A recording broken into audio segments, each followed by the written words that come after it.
저와 여러분 지금 주일날 함께하고 있는 것이 무엇인지 이미 알고 계시죠, 그죠? 우리의 참 확신의 삶 8구절을 함께 묵상하고 나아가고 있습니다. 이제 손바닥이 다시 복습하지 않아도 다 알 것 같습니다. 내재하시는 그리스도, 우리의 모든 것을 주관하신다. 나의 왕이시라는 뜻이죠.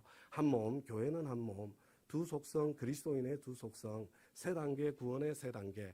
여러분, 이 의미들이 암호처럼 느껴지지 않고 그 의미가 마음에 새겨졌으면 좋겠습니다.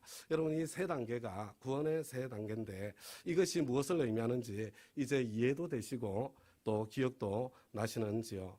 여러분, 모든 일에는 시작이 있고 그리고 완성이 있고 과정이 있습니다.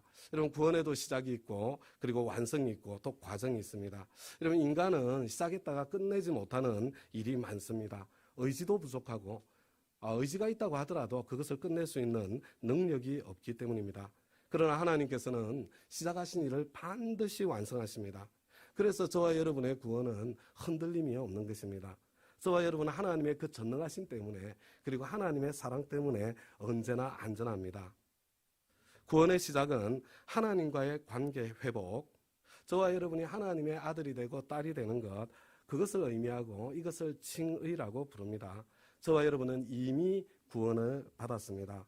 이미 하나님의 아들이고 이미 하나님의 딸입니다. 그리고 그 구원의 보증으로 저와 여러분 안에 성령님께서 살고 계시고 이 성령님께서는 저와 여러분을 절대로 떠나는 법이 없습니다. 저와 여러분이 이루어가는 현재의 구원은 예수님을 닮아가는 과정입니다. 하나님과 회복된 그 관계 속에 하나님의 사랑이, 하나님의 지혜가, 하나님의 능력이 저와 여러분 안에 부어지고 그것이 차올라서 그것이 주위 사람들에게로까지 흘러가서 저와 여러분의 인간관계가 점점 회복되어져 가고 그래서 저와 여러분의 인생이 점점 밝아지고 행복해져 가는 과정, 여러분 이것이 현재의 구원이고 성화라고 하는 것입니다. 저와 여러분에게 완성될 구원은 영화의 구원이라고 합니다. 저와 여러분이 부활하신 예수님의 몸과 같은 이 몸으로 천국을 누리는 게 아니에요. 부활하신 예수님의 몸과 같은 하늘에 속한 신령한 몸으로 부활을 해서 완성된 우리의 본향 천국을 누리게 되는 것을 의미합니다. 저와 여러분은 이 천국의 소망 가운데 사는 사람들입니다. 하나님 아버지의 집인 이 천국은 이미 하나님의 아들이고 딸인 저와 여러분의 집이기도 합니다. 다음과 같이 여러분, 구원은 이미 시작되었습니다. 구원의 완성은 저와 여러분에게 달린 것이 아니라 하나님께 달렸습니다. 그러나 이 구원의 과정은요, 예수님을 닮아가는 과정은 하나님과 저와 여러분의 동력입니다. 저와 여러분이 얼마나 순종하느냐에 따라 예수님 닮아가는 속도도 달라지고 닮아가는 정도도 달라지는 것입니다. 그런데 다음 가족 여러분 한번 생각해 보시기 바랍니다. 저와 여러분이 예수님을 닮아가면 닮아갈수록 저와 여러분에게는 어떤 일이 생기게 되는 것일까요? 우리 다 같이 마태복음 11장 28절부터 30절까지 말씀을 함께 한번 읽어보겠습니다. 시작. 수고하며 무거운 짐을 진 사람은 모두 내게로 오너라. 내가 너희를 쉬게 하겠다. 나는 마음이 온유하고 겸손하니 내 멍에를 메고 나한테 배워라. 그리하면 너희는 마음에 쉼을 얻을 것이다. 내 멍에는 편하고 내 짐은 가볍다. 지금 예수님께서 저와 여러분을 예수님 당신께로 가까이 부르고 있는 그런 말씀이죠. 그래서 저와 여러분이 예수님께로 가까이 다가가면 저와 여러분에게 어떤 일이 생깁니까? 여러분, 예수님께서 무엇을 약속하셨습니까? 내가 너희를 쉬게 하겠다. 저와 여러분이 예수님께 가까워지면 저와 여러분은 쉼을 누리게 됩니다. 그런데 나는 신앙생활을 열심히 하고 있는데도, 나는 교회 활동을 열심히 하고 있는데도 불구하고 나에게는 쉼이 없다. 나에게는 오히려 긴장과 스트레스가 점점 커지고 있다. 여러분, 만약에 그런 분들이 이 자리에 계시다면요, 여러분 지금 신앙생활을 열심히 하고 있는 게 아닙니다. 그냥 종교 활동을 열심히 하고 계시는 것입니다. 여러분, 이 신앙생활의 본질은 주님께로 가서 주님과 함께 걷는, 주님과 동행하는 것입니다. 주님과 함께 그러면 쉼을 누릴 뿐만 아니라 주님을 점점 닮아가게 되어 있습니다. 여러분, 이것이 현재의 구원을 이루어가는 것입니다. 여러분, 주님께 가까이 다가가면 쉼을 누립니다. 그렇다면 한번 생각해 보세요. 주님께 가까이 다가가면 쉼을 누리는데 주님을 닮은 사람, 예수님을 닮은 사람 가까이에 다가가면 어떤 일이 일어날까요? 여러분 마찬가지로 쉼을 누리게 되지 않겠습니까? 그러니까 내가 지금 예수님을 얼마나 닮았나? 내가 지금 신앙적으로 얼마나 성장한 사람인가? 내가 지금 신앙적으로 성장하는 과정 속에 있는 사람이 맞나? 이런 이것을 아주 간단하게 확인할 수 있는 방법이 있습니다. 여러분 나의 가장 가까이에 있는 나의 남편이 한번 생각해 보세요. 내 남편이 내 가까이 오면 남편이 긴장을 해요? 쉼을 누려요? 여러분 내 가장 가까이 있는 아내가 내 가까이에 다가올 때 여러분 긴장을 하게 되는가요? 쉼을 누리게 되는가요? 저와 여러분의 자녀들이 저와 여러분 가까이 다가올 때 여러분 긴장을 하면서 다가옵니까? 쉼을 누리면서 다가옵니까? 여러분 거기에 정확하게 저와 여러분이 얼마나 예수를 닮았는지 여러분 그게 드러나 있는 거예요. 종교 활동을 얼마나 열심히 하느냐 이게 신앙의 성장을 말하는 것이 아닙니다. 여러분 가족에는 누가 내 가장 가까이 있습니까? 아마 가장 많은 시간을 보내는 사람들이 저는 직장 동료들, 직장 상사, 부하 직원이 아닐까 이렇게 생각합니다. 여러분 직장 동료가 나에게 가까이 다가올 때 그가 쉼을 누리는가 긴장을 하게 되는가? 직장의 부하 직원이 나에게 가까이 다가오면서 긴장을 하면서 다가오는가 아니면 그 쉼을 누리면서 다가오는가? 근데 세상에 상사를 긴장시키는 부하 직원도 있는지 잘 모르겠어요. 그죠? 여러분, 우리 나의 상사가 나에게 가까이 다가오면서 긴장을 하고 있는가? 쉼을 누리고 있는가? 만약에 상사까지 긴장시키는 실력이시라면요, 보통 실력이 아닙니다. 여러분, 그걸 보면요, 내가 그리스도인으로 진짜 얼마나 성장한 사람인지, 내가 예수님을 얼마나 닮았는지 그것이 확인되어지는 것입니다. 저와 여러분이 내가 왕이 되어 옛 속성대로 살지 않고 새 속성을 따라 살면, 다시 말해서 성령님을 따라 행하면 저와 여러분의 인생에는 성령님의 열매가 맺히게 되어 있습니다. 여러분 그런데 이 성령님의 열매는 다른 것이 아니라 바로 사랑입니다. 우리 다음 PPT 크게 한번 보여주시기 바랍니다. 여러분 이 구절을 한번 보세요. 저기에 빈칸의 정답이 뭔지 혹시 아시겠습니까? 여러분 저 빈칸의 정답 바로 성령님의 열매인 사랑입니다. 내가 얼마나 성령님의 열매를 맺는 사람인가, 내가 얼마나 신앙적으로 영적으로 성숙한 사람인가, 여러분 여기에 내 이름을 넣어서 읽어보면 여러분 금방 알 수 있습니다. 우리 생명의 삶 하면서 여러분 다 한 번씩 해보셨잖아요. 여기에 자기 이름을 넣고 한번 읽어보는 거예요. 그런데 여러분 멀리 있는 사람은 잘 모르잖아요. 내 옆에 내 남편이 있다 이렇게 생각하세요.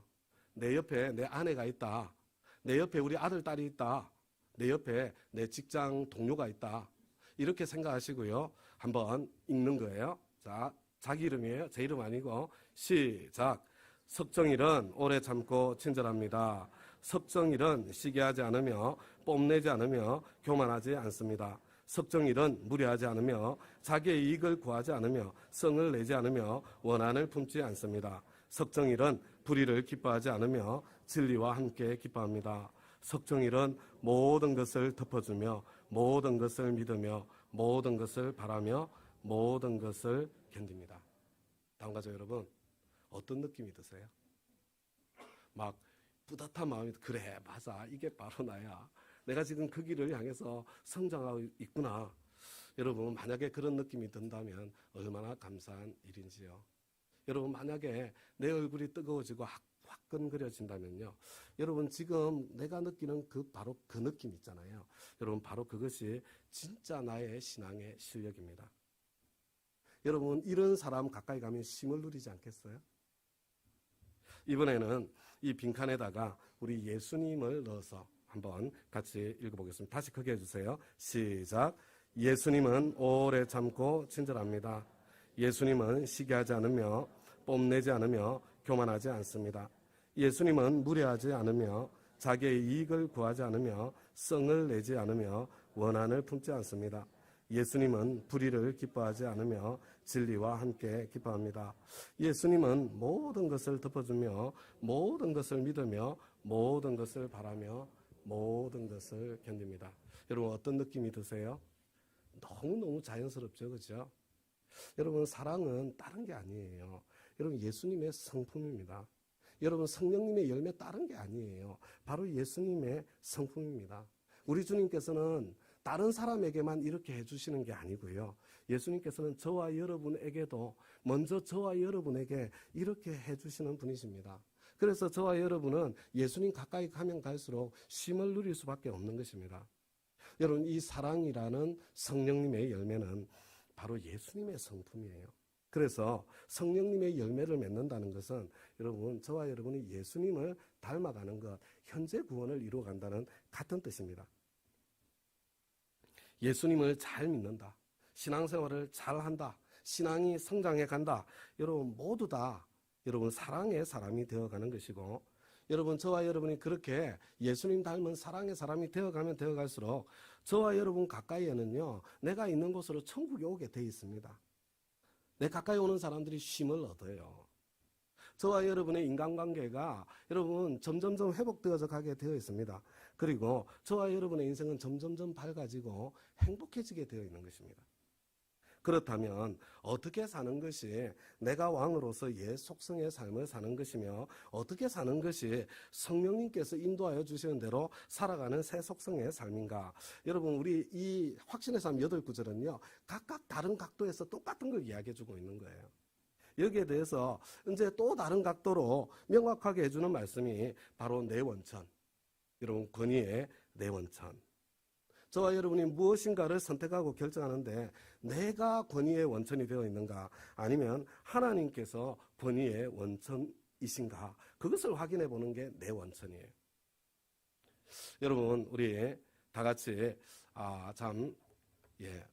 감사합니다. 이 내 원천 첫 번째 구절이죠. 아래쪽은 말고 위에 있는 것만 같이 한번 읽어보겠습니다. 시작.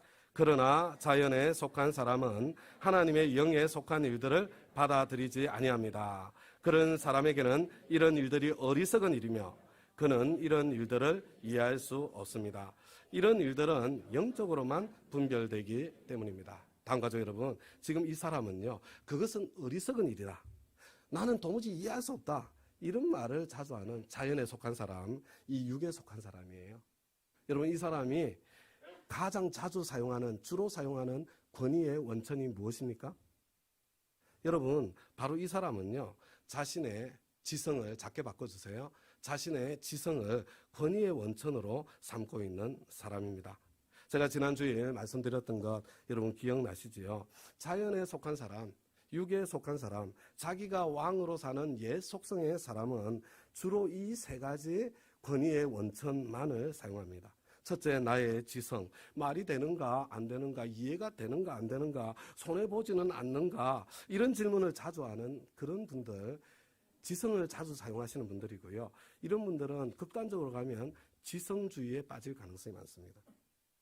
둘째로 나의 감정, 이거 하고 싶은 일인가 하기 싫은 일인가, 이거 감동이 있는가 없는가, 이런 질문을 자주 하고, 여러분 그것을 생각하는 사람들은요 이게 감정을 권위의 원천으로 사용하는 사람이고, 여러분 신비주의에 빠질 가능성이 다분히 있습니다.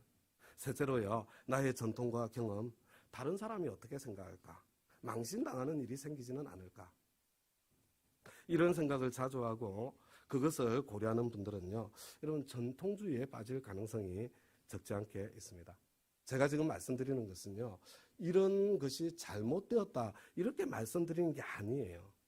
나쁘다고 말씀드리는 게 아닙니다. 여러분 지성도 감정도 경험 전통도 이거 다 하나님께서 주신 거예요. 여러분 이거 필요한 것입니다. 이거 좋은 것입니다. 이거 최대한 저와 여러분이 사용해야 됩니다.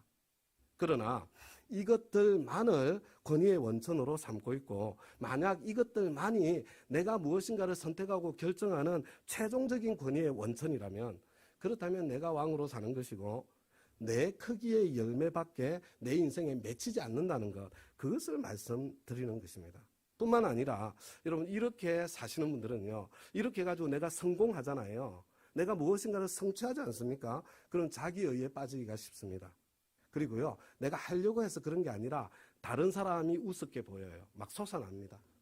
저 사람 왜 저것밖에 안 되지? 교만해지기 쉽습니다. 그리고 이런 분들이 실패하잖아요. 그럼 자기 연민에 빠집니다. 좌절, 절망, 우울, 스트레스, 분노 이런 것들에 시달리기가 쉬운 겁니다. 여러분, 예수님을 왕으로 모신 사람은 나의 지성, 감정, 경험, 전통을 소중히 여기지만 여러분 여기에 이것으로 최종 결정을 하지 않고 최종적인 권위를 하나 더 더하는 것입니다. 최고의 최종적인 권위의 원천으로 하나님의 말씀을 붙잡는 사람입니다. 그러면요, 저와 여러분이 나의 크기의 열매를 맺는 것이 아니라 하나님 말씀의 크기의 열매, 하나님께서 약속한 크기의 열매, 여러분 바로 하나님 크기의 열매를 경험하고 누릴 수 있게 되는 것입니다. 다음 가족 여러분, 하나님과 인간의 관계는요, 언약 관계예요. 그리고 이 하나님의 말씀인 성경은 여러분 이게 계약서입니다. 하나님과 인간 사이의 계약서를 성경이라고 하는 것입니다. 구약은 옛날 계약이라는 뜻이고요, 신약은 새 계약이라는 뜻입니다. 여러분, 계약서에는 언제나 내가 할 도리가 있고 상대방이 할 도리가 있습니다. 내가 해야 될 나의 도리를 내가 성실하게 제대로 하면 하나님께서는 약속하신 대로 하나님 당신의 도리를 성실하게 계약서대로 당신이 약속하신 바를 하게 되어 있습니다. 여러분, 신앙생활은 나름대로 열심히 한다고 복을 받는 게 아닙니다. 내가 하나님의 약속의 말씀에 근거해서 내가 해야 할 바를 제대로 해야 하나님께서 약속하신 하나님의 축복이 임하게 되는 것입니다. 그래서 우리는 하나님의 말씀을 존중히 여기는 그런 습관을 형성시키려고 지금까지 계속 노력하고 있는 겁니다. 첫째, 양심의 소리에 민감하기. 둘째, 주일 설교 말씀 한 번 더 듣고 묵상하고 한번 실천해보기. 셋째, 1년에 한 과목 정도는 한번 삶공부 수강해보기. 넷째, 경청의 방 큐티를 한번 생활해보기. 다섯째, 다운교회 필수 암송 성구 암송해보기. 여러분, 하루아침에 돼야 된다는 게 아니고요, 저와 여러분이 이걸 하는 거는요, 다 나를 위해서 하는 거예요. 저를 위해서 하는 게 아니고요, 여러분 자신을 위해서, 여러분 자신이 그 말씀을 붙잡고 살 때 하나님께서 주시는 하나님 크기의 축복을 경험할 수 있으니까 하는 것입니다. 다 같이 한 장 더 넘겨서 크게 보여주세요. 오늘 본문의 말씀 좀 작은 글자도 있지만요, 우리 같이 한번 읽어보겠습니다. 시작. 그대는 어려서부터 성경을 알고 있습니다. 성경은 그리스도 예수를 믿는 믿음으로 말미암아 그대에게 구원에 이르는 지혜를 줄 수 있습니다. 모든 성경은 하나님의 영감으로 된 것으로서 교훈과 책망과 바르게 함과 의로 교육하기에 유익합니다. 성경은 하나님의 사람을 유능하게 하고 그에게 온갖 선한 일을 할 수 있게 하는 것입니다. 여러분, 성경은 하나님의 말씀이기 때문에 저와 여러분에게 구원에 이르게 하는 지혜를 줍니다. 교훈과 책망과 바르게 함과 의로 교육하기에 유익합니다. 여러분, 하나님의 사람을 유능하게 만들어줍니다. 그리고 온갖 선한 일을 할 수 있는 능력의 원천이 성경에 담겨 있습니다. 그런데 제가 오늘 여러분들에게 강조하고 싶은 단어는 여러분 여기에 있는 모든이라는 단어예요. 모든 성경. 저와 여러분 처음 성경 읽을 때 이것저것 따져보죠. 여러분, 그러다가 구원에 이르는 지혜를 발견하고 예수님을 구주와 주님으로 영접하게 되는 거죠. 저는 이것저것 따져보고 믿는 믿음, 정말 귀한 믿음이라고 생각합니다. 저는 예수 안 믿으시는 분이 이것저것 따질 때 저는 그런 분들을 존경합니다. 하나님께서는 저와 여러분이 맹목적으로 믿는 믿음, 맹신자가 되거나 광신자가 되기를 원하시는 분이 아니십니다.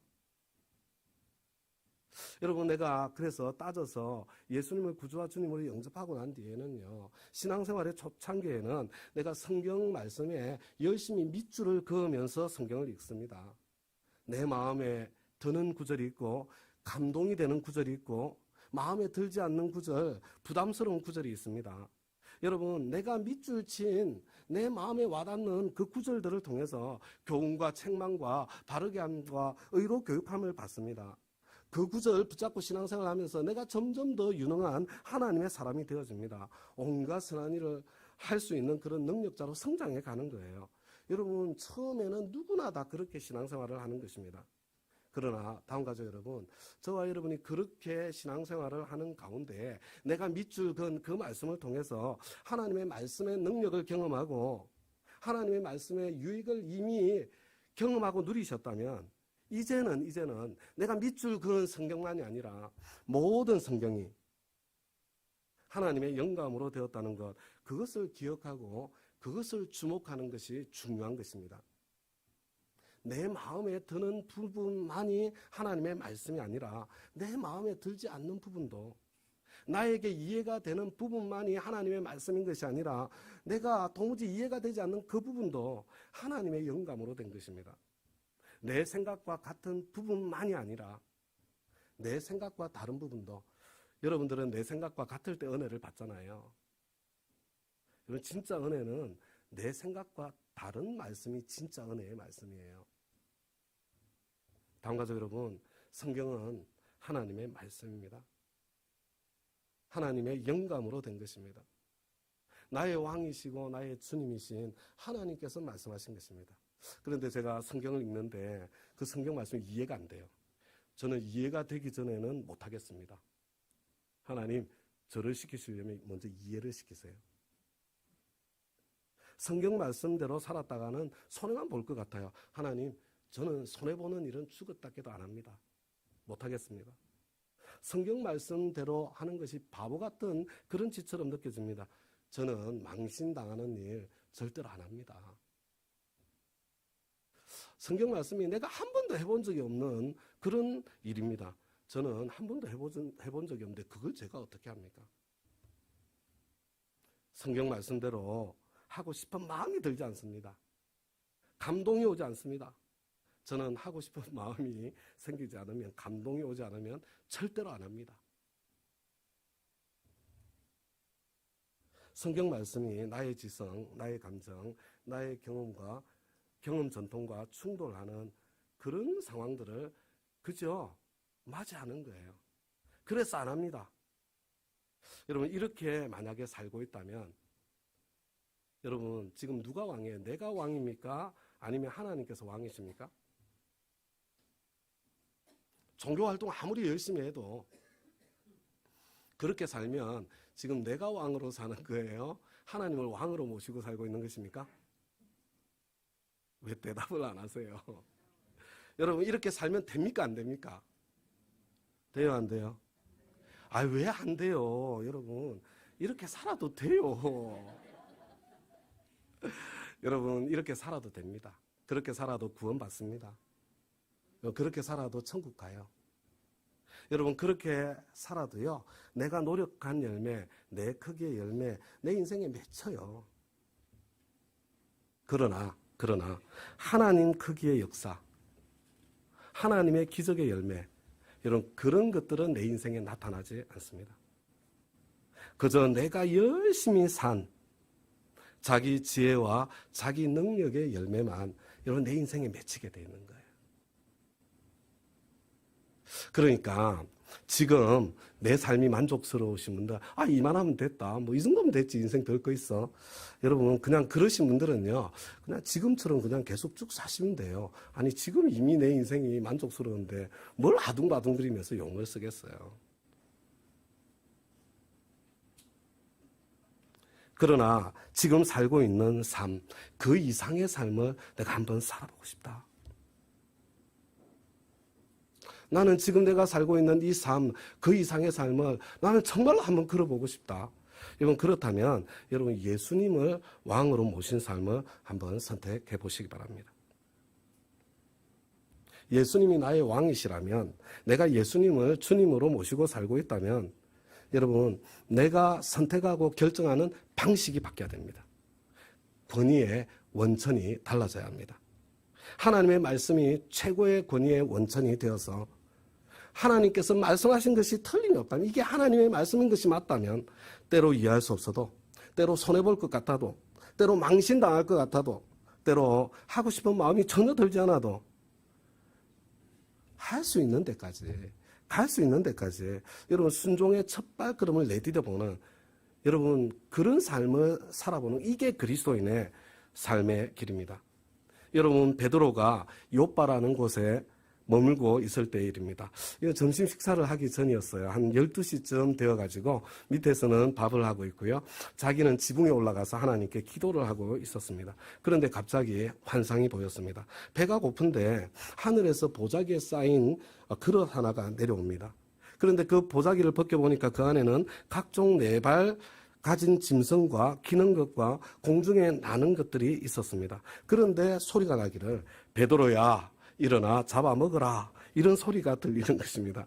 여러분 그때 베드로가 뭐라고 대답합니까? 베드로는 그게 하나님께서 주님께서 하시는 말씀이라는 걸 알았어요. 주여 그럴 수 없나이다. 속되고 깨끗하지 아니한 것을 내가 결코 먹지 아니하였나이다. 주여 그럴 수 없나이다. 여러분 이게 말이 됩니까 안 됩니까? 주여 그럴 수 없나이다. 이게 말이 돼요 안 돼요? 아니 지가 주님이라고 불렀으면 예 주님 이게 정상 아니에요? 아니 주님이라고 불렀는데 어떻게 그분한테 그럴 수 없습니다 이렇게 대답을 할 수가 있어요? 지금 자기가 주인 자리에 앉아 있는 거예요. 우리 주님은 얼마나 좋은 분이신지 몰라요. 이렇게 대답을 해도 그 대답을 기꺼이 받아주시는 좋으신 하나님이 저와 여러분의 하나님이십니다. 스스로 자발적인 선택을 할 때까지 기다려주시는 하나님이십니다. 그래서 우리 주님께서 신경질 내고 짜증내지 않아요. 3번이나 반복해서 똑같은 것을 보여주시고 말씀해 주십니다. 베드로가 지금 그럴 수 없다고 한 이유가 무엇입니까? 나는 한 번도 그런 거 먹어본 적이 없습니다. 베드로는 이게 이해가 안 되는 일이었습니다. 베드로는 한 번도 이런 일을 해본 적이 없는 거예요. 베드로에게는요, 자기가 그렇게 했다가는 완전히 유태인 사회에서 왕따를 넘어서 돌맞아 죽을 그런 일이었습니다. 베드로에게는 이게 도무지 말이 안 되는 일이었습니다. 하나님께서 3번이나 반복하시고 난 이후에 바로 그때 고넬료가 보낸 사람들이 도착을 하게 되죠. 베드로는 바로 그때 알게 돼요. 이방인 고넬료의 집으로 가라고 하나님께서 부르시는 주님의 부르심이라는 것은 분명하게 깨닫고 알게 되는 거죠. 두려움도 있고 먼지가 들어갔나 봐요. 물 좀 부탁드릴게요. 두려움도 있고 완전히 이해도 되지 않았지만 그러나 그럼에도 불구하고 여러분 순종합니다. 여러분 베드로가 그렇게 순종했더니 스파이처럼 자기가 해야 될 바를 베드로가 순종해서 했더니 여러분 그때 하나님의 놀라운 역사가 펼쳐지는 거죠. 저도 나이가 들어가나 봐요. 옛날에 이런 일이 없었는데 여러분 이것이 이방인들에게 복음의 문이 열리는 이 첫 번째 사건이 돼요. 이것이 바로 역사가 됩니다. 이것이 하나님의 말씀을 최고의 권위의 원천으로 삼는 그리스도인의 삶의 모습이고 길입니다. 또 베드로의 사건입니다. 베드로가 친구들과 함께 밤새도록 물고기를 잡았습니다. 여러분 물고기는 원래 밤에 잡는 거잖아요. 그래야 더 잘 잡히지 않습니까? 그런데 그날따라 고기를 한 마리도 못 잡았어요. 공치게 되었습니다. 여러분 물고기가 많이 잡힐 때는 좀 피곤해도 즐거워요. 그런데 한 마리로 안 잡히면요 몸은 덜 피곤한데 여러분 피곤함이 그냥 더 밀려오게 되어 있는 것입니다. 그래서 이제 그물 피곤하게 그물 손질하고 일단 빨리 들어가 자야 오늘 밤에 다시 나와서 지금 다시 할 거 아닙니까? 그런데 이 예수님이 눈치도 없이 지금 그러고 있는 베드로한테 가까이 와가지고 배를 빌려달라고 그러는 거예요. 그러고 난 뒤에 깊은 데로 가서 그물을 내려라 이렇게 말씀하시는 겁니다. 여러분 이게 지성적으로 이성적으로 합리적으로 이게 말이 되는 말씀입니까? 이건 말도 안 되는 이야기입니다. 여러분 밝을 때는 물고기가 얕은 곳으로 이동을 합니다. 수초 밑에 그냥 숨어서 거기서 물고기도 자고 쉬는 거예요. 그런데 밝은 대낮에 깊은 곳에 가서 그물을 내려라. 이거 어부의 일은 1도 모르는 목수가 지금 하는 어리석은 제안에 불과한 것입니다. 여러분 감정적으로 베드로가 어땠을까요? 여러분 누가 나한테 무슨 조언을 해주려면 좀 나보다 나은 구석이 있어야 그래야 조언이라도 할 수 있는 거 아닙니까?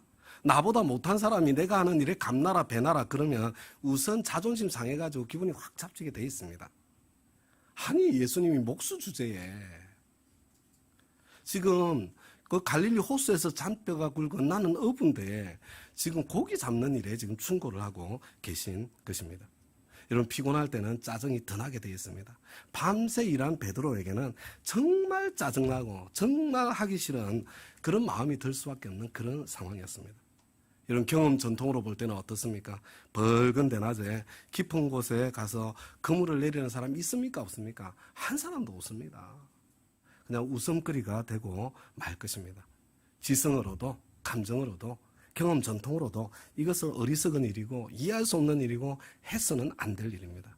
그러나 베드로는 말씀에 의지하여, 이게 우리가 지난주에 불렀던 찬송이고 오늘 또 부를 찬송이잖아요.